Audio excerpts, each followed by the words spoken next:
Енді жаңа ғана көрген жеріңізде Алишер Аягөзге пранк жасап сөз салды. Ал, Аягөз? Прям шын сеніп қалдым, если честно, мен сондай өзім наивная тез сеніп қалдым. Эмоцияңызды көрдік, жылап, кәдімгідей ішіңізде қандай сезім болды сол уақытта? Мен прям Алишер жүк көріп кеттім, прям бастан өзімге кеттім. Сонда бастан енді сынақ болады ғой, сонда сразу давай деп ше. Ал жалпы осы пранк ұнады ма сізге? Көңіліңізден шықты ма? Ұнады дегенде, соңы тәтті ғой, енді самый главный соңы тәтті болды ғой. Басты бақытты болыңыздар, құрметті көрермендер, барлықтарыңыз астына комментарий жазып, екі жұпқа бақыт тілеп кетіңіздер. Керемет топтар екеуі. Ал біздің студиямызда қазір Шерхан келді. Шерхан үміткер деймін ба? Үміткер болып келіп отырған өмірімде бірінші рет, бірақ көреді екенсің. Қалай екен, үміткер болған қалай екен? Жақсы. Жалпы Айгүлді айтып жатыр, сыртта басқаша екен деп. Сырттағы Айгүл қалай екен? Жалпы кеше сөйлестік, көрдік. Минута осталось, минута. Яңдау, менің алдымда ашыла алмады ма, әлде ұялды ма, білмедім. Әлі толық танып біткен жоқсыз, Енді бір күнде танып көрмейсің ба адам. Жалпы ұнады қыз. Жалпы әзірге жақсы. Қазір Шерхан мен Айгүлдің таныстықтары болып жатыр. Эфирді жібере алмаңыздар. Тікелей эфирде кіріңіздер.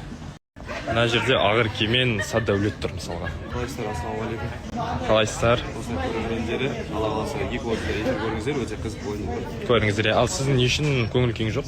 Менің ба? Иә. Менің көңіл күйім. Көңіл күйіңіз Жақсы. білмеймін. Сізге қалай? Иә. Не үшін? Сіз екеулеріңіз сырласып тұрған сияқтысыздар, күшті бұл.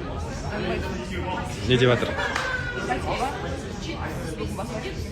Ау? База ауырту, сол үшін көңіл күйіңіз жоқ. Әлде бір кешегі Зарина келген сыйлықтардан, бір Тәужан екеуінің арасындағы сырласудағы бір шай ішіп отқаннан.